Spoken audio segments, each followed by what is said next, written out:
Assalamualaikum warahmatullahi wabarakatuh. Waalaikumsalam warahmatullahi wabarakatuh. Alhamdulillahil qail bismillahirrahmanirrahim. Innal ladzina qalu rabbunallah tsumma istaqamu tatanazzalu alaihimul malaikatu alla takhafu wa la tahzanu wa absyiru bil jannati allati kuntum tu'adun. Al ayah amma ba'd. Para pemirsa Sahur Time Jak TV di rumah dan di studio yang berbahagia. Baju warnanya apa sih? Ini biru dongker, Bah. Kok kita samaan lagi? Iya. Tapi punyamu murah, aku mahal. Tapi yang jelas biarpun murah bisa dipakai, Nah, Bah. yang penting bukan Murah harganya, tapi manfaatnya. Jadi jangan termakan harga lah. Apakah yang mahal itu pasti bagus? Belum tentu. Apakah yang murah kayak kamu pasti jelek? Iya. Kok nggak sama, Bah? Nggak sama ya? Nggak sama. Nggak sama. Kas bangga aku. Kita hari ini akan berbicara tentang ini yang kadang-kadang orang itu kan istilah orang Jawa apa ya? Gojak-gajek itu apa ya? Setengah-setengah, Pak. Setengah kopling lah. Kok mamang. Itulah Jawa banget itu. Apa? Oh, mangu-mangu. Itu tembung Jawanya. Mangu-mangu. Ya. Kalau mangu-mangu kan jadi lagu itu. Apa itu? Ini lagu ini kele?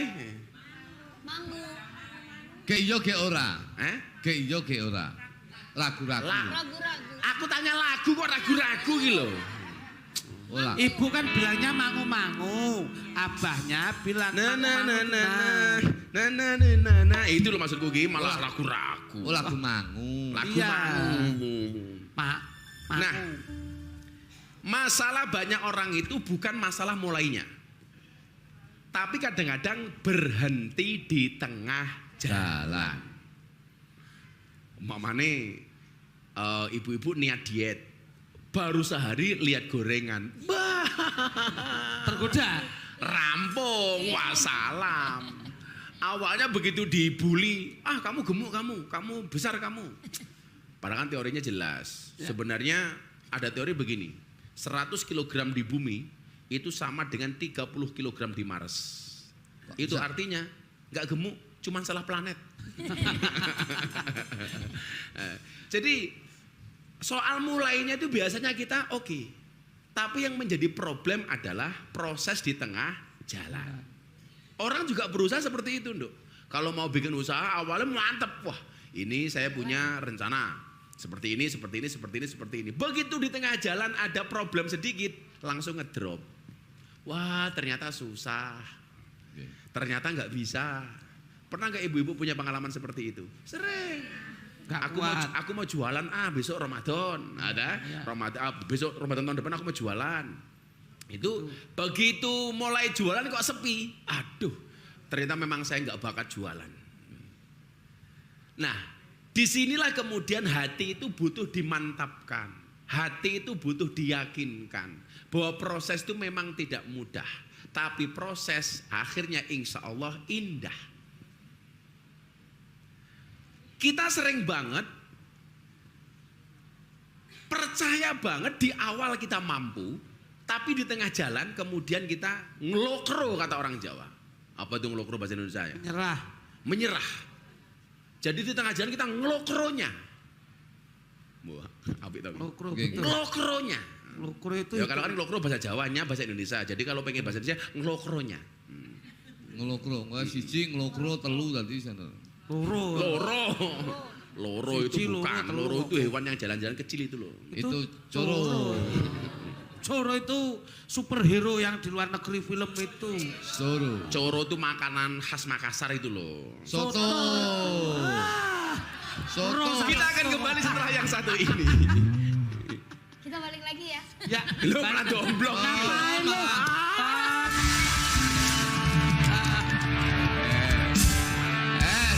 Kita kok gak sanggup gang rogoh belas ya. Gak bawa hari ini. Obat batuk dibungkus kardus. Cakep. Keluduk, kamu modus. Ke Tanjung ada demit. Cakep. Ujung-ujung minta duit. Kok yang dilalah? Iya. Pas rangasai belas. Tahu gitu gak tak lem. Diubah dong pantunnya. Nanti kita rapel duit untuk keluduk kita akan berikan tahun 2030. Makasih Pak, makasih. Enggak apa-apa. Tapi kan tetap ada peluang dikasih. katanya. Ya kalau masih ada. Bukan dia pinter 2030 nggak apa-apa, berarti ada potensi syuting tahun depan lagi ya. Iya. Tadi saya udah dikasih sama produsernya Jack TV. Iya. Tahun depan masih ada tapi dengan pelawak dan band yang berbeda. Ya. Enggak apa-apa. Saya doakan listriknya mati kabeh. Dungone elek banget. Wis ben bosok kabeh. Kamu itu nggak boleh berkecil hati, Iya. nggak boleh sakit hati. Kamu itu Betul. harus berjuang karena berjuang. Orang itu kalau maju pasti menang, gitu loh. Ini kan sesuai dengan tema kita. Iya. Jangan sampai kemudian ada orang yang maido bicara seperti itu kemudian kamu berkecil hati. Nah. Jangan. Jangan. Kamu tuh baru semangat. Dipakai nggak dipakai tetap semangat. Tetap datang gitu Ah. kan. Kalau aku jadi kamu, Kalau nggak ada yang undang ya kamu dagel sendiri. Iya, Nah. datang-datang kalau nggak sendiri. dipakai, Gus Miftah nih, seumpama besok tahun depan ke Jakarta, ya kan? Kita shoot lagi. Kamu denger nggak dikabarin, datang aja. Iya. Di sana Tahu-tahu di depan studio gitu Ah, aja. siapa tahu aku Zizi. Itu. Jadi ketika berbicara setengah jalan ini kembali kita diingatkan oleh Allah. Saya gak henti-hentinya membaca ayat ini ya. Allah sampaikan dalam surat Fussilat 30 tadi itu. Ini yang menjadi dasar kita nggak boleh berkecil hati, nggak boleh berhenti di tengah jalan. Di tengah jalan. Memang kan kita manusiawi lah kadang-kadang ngedrop, kadang-kadang semangatnya hilang, Ya. apalagi belum-belum sudah dibully sama orang. Jadi kalau ibu-ibu para pemirsa pengen menjadi orang yang kebal bulian, itu latihannya sama Gus Miftah. Loh, latihannya gimana Pak? oh sama Gus Miftah, sama Abah itu teruji. Ya. Karena ya itu tadi, kalau saya ngadepin omongan orang, bulian orang itu saya bersikap seperti pohon pisang, punya jantung tapi nggak punya hati. Nggak usah dirasakan, dablek saja. Kenapa kita harus dablek? Karena dalam Fussilat itu Allah sampaikan innalladzina qalu rabbunallah. Sesungguhnya orang-orang yang berkata, Tuhan kami adalah Allah. Tuhannya siapa? Allah. Allah. Kita nggak usah berkecil hati. Oh dia punya bos, saya punya Allah. Allahku lebih besar daripada bosmu. Makanya selalu saya bilang kalau berdoa itu jangan berdoa, ya Allah saya punya masalah yang besar. Itu doa salah. Tapi doanya dibalik, Jo. Gimana, Pak? Wahai masalah, saya punya Allah yang maha besar. Karena segede apapun masalahnya lebih gede Tuhannya. Ya enggak? Nggih. Saya ulangi. Jangan berdoa, ya Allah saya punya masalah yang besar. Tapi doanya dibalik. Wahai masalah, saya punya Allah yang maha besar. Berarti- Karena sebesar apapun masalahnya lebih besar Tuhannya. Berarti tak ganti nak no. Gimana? Biasanya kan aku gini lah. Ya Allah, saya mempunyai istri yang besar aku. Tak ganti yo. Ya Allah, saya mempunyai istri yang kecil karena Allah yang besar aku. Langsung tabok bojomu. Jadi mindsetnya itu dibalik. Mindsetnya itu dibalik. Jangan takut dengan masalahnya. Karena kita ada pemberi solusi. Maka sering saya bilang begini. Ketika Allah memberikan kamu masalah yang besar, Allah tidak menuntutmu untuk mencari jalan keluar hingga penat. Tapi Allah memerintahkanmu untuk sabar dan sholat. Oke. Pasrah sama Allah, angkat tangan, nangis sama Allah, curhat sama Allah. Nggak usah curhat sama tetangga, Bu. Ah, ngember, Cin, ngember. Tuh Kamu punya masalah, Ya. Nggih. curhat sama Bu Murti. Nggih. Sehari 2 hari aman. Kalau Seminggu, setelah bah, langsung padul karo Nanda. Jawa Tengah pos nih metune. Itu betul loh. Oke. Itu betul. Ya, ya. Sampai lagi ngetek kali bojoku aku mesti ngene ya. Yang Kowe manggil bojomu yang lho? nggih, Pak. Ra pantes belas. Lah napa to, Pak? Mah. Rupa kaya ngono kok yang iki lho. Mah, kalau ngoten. Mah. Nggih, mergo bojo kula jenenge kan Salamah. Dadi Mah. Bukan mamah. Bukan Mah, Salamah. Mah, mesti tekok kula Pak Gus. Ya, aku kecil apa besar ngono. Aku nanti akan bilang kamu kecil lah. Ngono.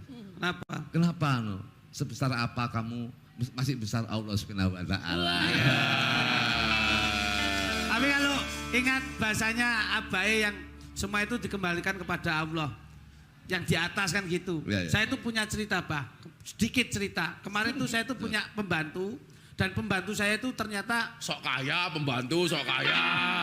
Gua. Enggak, Bah. Ya. Pembantu wong klambi telu wis dadi pembantu. Baju nggak pernah ganti aja punya pembantu. Pembantu tuh pacar gini loh, Pak. Kan istri juga pembantu saya itu loh. Ah. Pembantu dalam rumah tangga itu. Nah, saya itu punya saudara yang ikut saya. Nah, tiba-tiba itu hamil, Pak. Tuh. Hamil. Sing ngetengi sapa? Ya nggak tahu. Yang mengamili siapa? Saya nggak tahu. Tiba-tiba Masa-masa apa tundus? enggak, esoknya hari ada anak laki-laki datang ke rumah saya. Hmm. Terus dia bingung karena belum nikah gitu loh. Begitu dia hamil cari solusi, itu yang saudara saya itu bilangnya enak. Udah kita pasrah yang di atas saja. Nah, terus? Waktu itu jam 9 pagi saya benahin genteng di atas. Jadi kamu disuruh tanggung jawab. Lah kok Karena bilang di atas. pasrah yang di atas. Terus saya kaget. Gentengnya saya lorot 2, Bah. Kok pasrah yang di atas? Aku gak ikut campur. Nah, gitu. Kok dipasangnya di atas? Dagelan lawas tapi ra lucu. Hei, Ben, lucu nggak? Belas. Loh, kan paling tidak yang dikira di atas. Nah, saya tuh merasa tersinggung tuh, Bah. Yang di atas itu bukan kamu. Siapa? Aku. Aku yang bener nyantena di atas ngono lho. Yalah, nganti ra lucu nih. Kluthuk arepe nanduki kangelan. Itu merangkai nih. Nek Jawa biasanya kowe nak baju 3 aja punya Oh. pembantu kamu. saya itu itu. tidak beda-bedakan, Bah. Ah. Biarpun itu pembantu atau siapa, kedudukannya itu sama. Oh, sama. Duduk sama rendah, berdiri sama Tapi kamu tinggi. kurang ajar kok. Mana, Pak? Ya masa beli tongseng, kamu makan tongsengnya, pembantu dikasih tongnya. Tidak enak itu. Tidak enak ini. Enggak enak. Oh, klambi diadai kerdus itu pembantu lah. Bahayamu. Jadi innalladzina qalu rabbunallah. Karena kenapa kita kalau nggak mau berhenti di tengah jalan tuh harus meyakini ini betul. Karena godaan itu akan selalu ada. Ketika kita digoda, diuji, kita kembalikan sama Allah. Dulu itu Iya. saya itu pernah punya sapi 20 dititipin ke jamaah. Jadi bunda itu kalau punya uang 15 juta ditabung dalam bentuk sapi. 20 atau 21 ingat saya itu. Baru dipotong satu pas untuk Kurban. khitannya Mas Adki. Begitu Idul Adha, kita mau motong sapi ke kandang, satu pun nggak ada sapi. Dulu. Satu pun nggak ada sapi. Lah kan udah Orangnya minggat, sapinya hilang semua. Nah, istri kan marah-marah. Saya bilang nggak usah marah. Kalau kemudian dia tidak bertanggung jawab, Tuhannya dia pasti bertanggung jawab. Bapak ke anak saja tanggung jawab, apalagi Allah kepada hambanya. Dan ternyata benar, kehilangan 20 sapi itu bukan akhir dari segalanya. Bukan kemudian kita mentalnya jatuh, saat itulah kemudian kita kembalikan urusannya hanya kepada Allah. Ini dimaksud dengan innalladzina qalu rabbunallah. Tuhan kami adalah Allah. Kita akan kembali setelah itu. Setelah kita yakin bahwa Allah itu senantiasa bersama kita. Tadi ya, kehilangan sapi 20 juga. Nangis benar. Blablas. udah nangis, Bang. Nangis. Makanya ya saya bilang udah nggak apa-apa. Yang ini kan orang yang menipu kita juga hambanya Allah. Nggih. Kalau dia nggak bertanggung jawab, yang tanggung jawab siapa? Allah. Contoh beginilah yang sering saya sampaikan itu. Kita punya rumah kaca, tetangga kita orang kaya, punya anak main bola. Ini orang kaya, tur nggak suka lupa, sukanya ingat. Kan ada orang kaya yang lalen toh. Nah, ini main bola, ditendang bolanya, biar kena kaca rumah kita pecah. Karena kita tahu anak ini punya orang tua yang kaya, kira-kira kita galau nggak? Oh enggak, ini pasti diganti. Dan ternyata benar, bapaknya datang. Sebagai bapak saja tanggung jawab kepada anak. Lah ini Allah kepada hamba, nggak mungkin nggak tanggung jawab. Nggih, nggih. Setanggung jawabnya orang tua kepada anak masih kalah tanggung jawabnya Allah kepada hambanya. Hambanya. Diganti. Lah makanya Siti Aisyah itu istri Kanjeng Nabi, kalau dia memberi sesuatu kepada orang lain, itu melalui pihak ketiga dengan menyampaikan begini, Kelidik, tolong berikan kepada Nanda ya ini. Tapi jangan sampai Nanda tahu yang ngasih saya. Mana, Pak? Contoh. Oh, contoh. Akhir sekarang. Oh dibilangnya apa ya Ranggo? Ketika ditanya, aku ngirang ngesaki kok kandhane kok lali aku mau. Begitu ditanya, kenapa Siti Aisyah kamu nggak boleh kami nggak boleh menyampaikan bahwa ini yang ngasih kamu. Kan ini benar, ini pemberian kamu. Jawaban Siti Aisyah itu luar biasa. Apa dia jawab?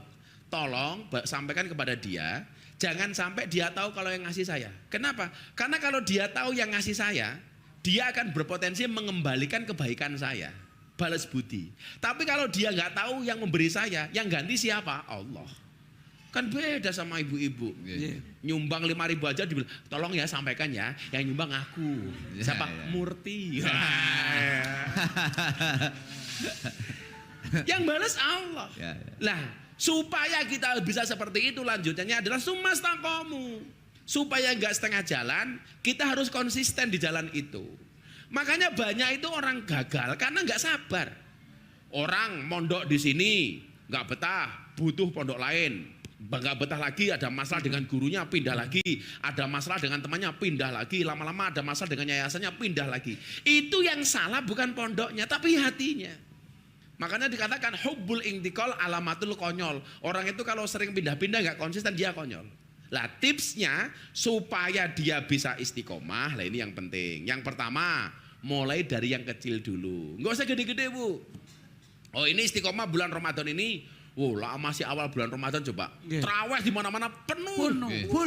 Full. Sampai luar-luar. Ya. Makanya saya bilang, nggak penting siapa yang datang lebih awal, lebih penting siapa yang bisa bertahan sampai akhir. Kalau cuma datang di awal biasa, Dek aku sayang kamu, Dek. Bos. Apalagi yang bilang cuma itu drummer. Tapi rasa-rasa Apa namanya drummer, kiai di prank telat apa mana pacar.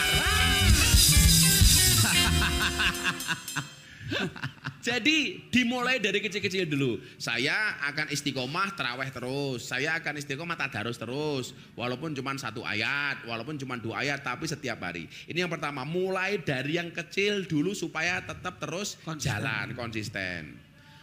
Tapi saya tuh punya tetangga-tetangga di Jogja tuh bagus-bagus loh. Oh iya tuh Pak. Oh, sudah istiqomah. Tetangganya Di Pak. tetangga pondok pesantren.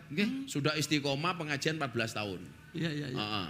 Dan nggak minta bayar. Ibu-ibu bantu masak macam-macam. Tapi tiap tahun minta piknik.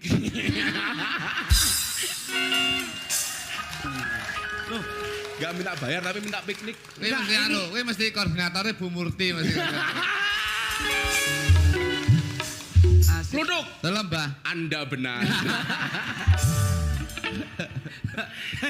Yang namanya Bu Murti itu nggak ada respon, cuma mencap doang. Nggak ada Tidak mau respon. ngomong apa. Lah Bola iya. cerewet bukan dikira Bu Murti. Kenapa? Nanda. Kemudian yang kedua adalah luruskan niat. Bila perlu perbarui niat. Wong iman saja butuh diperbarui kok. Jadi itu iman aku biqauli la ilaha illallah. Jadi salah satu fungsi kalimat la ilaha illallah itu adalah untuk memperbarui iman.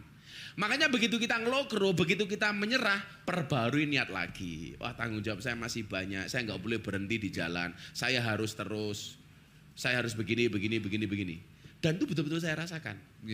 Ketika kemudian kita sudah mau berhenti menyerah. Satu saat saya ziarah ke masjid di Turki. Di Turki itu ada masjid yang dipercaya di tempat itu pernah digunakan oleh Nabi Khidir untuk sholat loh. Orang Turki itu sangat mengistimewakan huruf wawu. Jadi banyak masjid itu tulisannya wawu. Kenapa wawu? Karena menurut mereka ini awal dari kisah manusia. Karena bentuk wawu itu kayak janin menurut mereka. Lah, di masjid itu ada satu wawu yang diistimewakan. Kenapa diistimewakan? Karena dipercaya ditulis oleh Nabi Khidir alaihissalam. Jadi huruf wawu yang lain itu cuma dibuka, ini ada bingkai kacanya. Lah, itu ditaruh di depan tempat di mana dipercaya Nabi Khidir pernah sholat di situ. Pernah sujud di situ. Lah, akhirnya saya masuk, saya diperbolehkan untuk sholat di tempat itu. Saya sholat. Selesai sholat, saya itu terbayang Nabi Khidir alaihissalam. Bayangan saya apa? Saat itu saya sudah mulai menyerah lah dengan hidup ini. Saya mau ngapain lagi sih? Semua tantangan sudah pernah saya dapatkan. Semua hal sudah saya dapatkan. Seolah-olah seperti itu. Saya mau ngapain lagi? Toh ini hari ini saya berbuat baik semuanya dianggap salah. Seolah-olah semuanya nggak ada yang benar. Begitu saya wirid itu saya nangis teringat Nabi Khidir. Kenapa saya nangis? Karena Nabi mengatakan begini, akmaru ummati ma baina sitin wasabiin. Umur umat itu kata Nabi hanya antara 60 sampai 70 tahun. Umur segitu saja masalah segini banyak. Bagaimana dengan Nabi Khidir alaihissalam yang nggak mati-mati? Berarti ujiannya lebih banyak, masalahnya lebih banyak. Di situ kemudian saya kembali bersemangat. Lah iya, kita cuma 60 sampai 70 tahun aja kayak gini kok. Apalagi Nabi Khidir. Maka di saat kemudian kita mau menyerah, banyak hal yang harus kita perbarui. Salah satunya adalah niat kita. Makanya ibu-ibu kalau udah mulai menyerah dengan kehidupan, dengan keadaan, udah anak-anakku masih butuh aku. Anak-anakku masih kecil-kecil, tanggung jawabku masih banyak, amalku masih pas-pasan. Itu yang harus ibu-ibu lakukan. Sehingga di situ nggak ada kata menyerah. Tanpa harus membandingkan proses kita dengan orang lain. Di sini saya itu hanya menyerah dengan produser. Karena berhenti ya berhenti saya. Kita akan lanjutkan. Amal itu dikatakan Nabi Muhammad SAW bahwa amal yang paling baik itu adalah, yang paling dicintai oleh Allah itu adalah terus menerus walaupun sedikit. Wa ingkola. Jadi nggak perlu Bu, kita sedekah 1 juta, 2 juta, nggak perlu. Tapi setelah itu pensiun 1 tahun nggak sedekah. Mendingan 50.000 setiap hari, 2.000 setiap hari. Karena ibu-ibu tetangga saya itu kalau cari kotak infak, itu masjid-masjid itu kalau buka dompet, ada 100.000, 50.000, 2.000. Kira-kira yang dimasukkan 50.000 apa 2.000? Berapa? 2.000. Nah, ini 2.000 dia lepek kamu. nah, makanya kamu kalau suruh milih Bahkan 1.000. Makanya kan dulu sering bilang toh, gimana? pahlawan nasional yang sering masuk masjid adalah Patimura. Karena gambar uang 1.000. Yang jarang masuk masjid siapa? Bung Karno. Karena gambar uang 100.000. Padahal kalau dilihat dari gambarnya, Bung Karno pakai peci siap masuk masjid, Patimura bawa golok siap ke sawah. Lucunya tetangga saya yang siap ke sawah dipaksa masuk masjid, yang siap masuk masjid dipaksa ke pasar. Namanya siapa? Bu Murti. Mungkin ibu-ibu mau bertanya silakan. Bu, monggo Silakan, Bu. ibu-ibu. Yang dari Jawa Ya, Tengah, Jawa monggo, Tengah. monggo. Assalamualaikum warahmatullahi wabarakatuh. Waalaikumsalam warahmatullahi wabarakatuh. Saya Bu Warsina dari pengajian Jawa Tengah Semarang. Oh, Warsinah ini ada mall di Jakarta, Warsinah di Jalan MH Tamrin. Warsinah. Warsinah. Marsinah beneran duit gitu loh. Iya. Sing dolan ki Warsinah gitu loh. Bahkan kemarin sama Pak Prabowo dia kan jadi pahlawan nasional. Siapa? Si Marsinah itu. Marsinah. Pahlawan nasional. Kamu pengen jadi pahlawan nasional? Segera mati ya. Wah, apa itu malah nakut-nakutin. Monggo Bu Pahlawan. Anu Bu Marsina. Bu Mar. Gus mau tanya, Ya. saya kan punya saudara yang non muslim, tapi dia nikah sama non muslim. Gimana Bu? Ya. Saya punya saudara non-muslim menikah dengan non-muslim. Saudara Saya non punya muslim. saudara muslim, nikah dengan non muslim. Terus sudah sering saya nasihati, tapi saya kok dia itu nggak respon gitu ya Gus. Terus saya udah menyerah. Bagaimana solusinya Gus? Ya. Matur suwun. Satu ketika Nabi itu pernah bersedih karena sampai meninggal pamannya Nabi. Pamannya Nabi itu tidak menjadi seorang muslim. Sehingga Nabi bersedih. Kemudian Allah menyampaikan kepada Nabi, innaka lang tahdi man ahbabta walakinallah yahdi may yasha. Wahai Nabi, kamu tidak bisa memberikan hidayah kepada orang yang kamu cintai. Kenapa? Karena hidayah itu otoritasnya Allah. Kewajiban kita itu hanya mendoakan, mengingatkan, menasihati semampunya, dan kemudian mendoakan. Jangan berhenti untuk mendoakan. Kalau toh menyerah untuk menasihati, jangan berhenti untuk mendoakan. Jadi gitu saja. Jadi jangan sampai ada kata-kata menyerah. Karena wala tayasu min rauhillah. Janganlah kamu berputus asa dari rahmatnya Allah. Gak boleh ibu berhenti. Minimal dilakukan dengan cara mendoakannya terus menerus. Jangan menyerah Bu Warsina. Oke Bu. Ya. Mudah-mudahan keluarga Ya, sama-sama. Mudah-mudahan Karena Bu keluarga- Warsina ini merupakan saudaranya Marsina. Iya, Marsina pahlawan. Mudah-mudahan keluarga yang non muslim nanti bisa menikah dengan yang non tunai ya Bu ya. Jadi Ya, besok diganti dengan Kris. Wis kemayu lek ganti Kris. Dari sebelah sini Jawa Timur. Semangat Bu. Mana Bu? Ayo Ibu mana? Agak Yang Tuh. agak begini Bu. agak Begini. jongkok dikit Bu. Atau naik ke atap. Agak cengeng Bu. Assalamualaikum warahmatullahi wabarakatuh. Waalaikumsalam. warahmatullahi. Saya Ibu Sulistinah dari Jawa Timur, Nggih. Surabaya. Nggih. Ya. Mau nanya Gus, Ya, mau jawab. ini kan bulan Ramadan. Terus melenceng dari ini tema ya. Enggak apa keluar dari tema asalkan masuk dari dalam hati. Iya. Saya kan bekerja keras. Pokoknya sehari itu pekerjaannya panas-panasan gitu. Lah ibu pekerjanya apa kok kerja keras itu? Ya, pokoknya masak. Panas-panasan. Ya, Iya. masak seharian gitu. Iya. Kan Oh ibu catering. jualan. Oh, gadah wandi Bu, warung. Ya. Oh, jualan areng. Ya. Panas kok. Mau tanya gini. Kalau kita nggak puasa, terus bayarnya fidyah terus menerus 1 bulan itu bisa atau enggak? Minta penjelasannya. Terima kasih. Ya. Matur nuwun, Busih, makasih. Jadi, Busih. Tepuk tangan tuh, Busih, tepuk tangan. Nah, jadi Alhamdulillah. kerjanya panas-panas. Pertanyaannya lebih panas di dapur apa mulutnya tetangga, Bu? Iya. Tetangga. Kalau panas jangan main ke mall Bu, apalagi matahari. Kan panas Mbak. Wah kok kayak Duh, cilaka iki. Adanya Pertamina ya adanya ya. Adanya Pertamina. Pertamina. kok iso Ya udah besok kamu minta bayar matahari sana. kok iso. Ya Allah. Ada beberapa profesi yang memang memungkinkan untuk tidak berpuasa, terutama ketika dia menjadi tulang punggung keluarga untuk memberikan nafkah. Seperti kuli bangunan yang sangat payah untuk kemudian berpuasa. Solusinya apa? Mengganti di hari yang lain. Faidatum min ayyamin ukhor. Lah mosok enggak ada waktu seloblas to yu. Persoalannya adalah bukan masalah mampu atau tidak, tapi mau atau tidak. Jadi tidak segampang itu membayar fidyah. Fidyah itu contoh bisa dibayar umpamanya begini. Ibu sakit keras yang tidak ada harapan untuk sembuh. Makanya bisa dibayar dengan fidyah. Tapi kalau cuma persoalan dapur itu masih bisa ada solusi. Maka faidatu min ayamin ukhor, hendaknya dia mengganti di hari yang lain. Masa nggak ada liburnya, bukan nggak mungkin 24 jam kerja. Nah, pasti ada.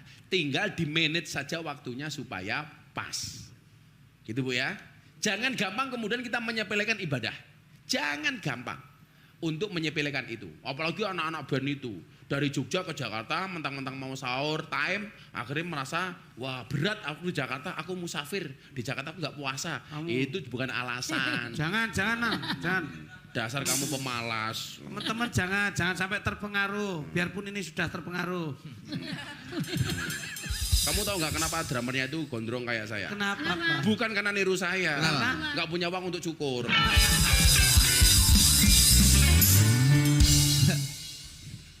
Ingat, istiqomah itu bukan tentang kuat, tapi tentang setia melangkah setiap saat. Maka saya selalu bilang, kalau capek istirahat, tapi jangan berhenti. Bismillahirrahmanirrahim. Bismillahirrahmanirrahim. Nawaitu Nawaitu. Soma Ghodin An Adai Fardi Syahri Ramadana Hadis Sanati Imanan Wahtisaban Fardolillahi Ta'ala. Assalamualaikum warahmatullahi wabarakatuh.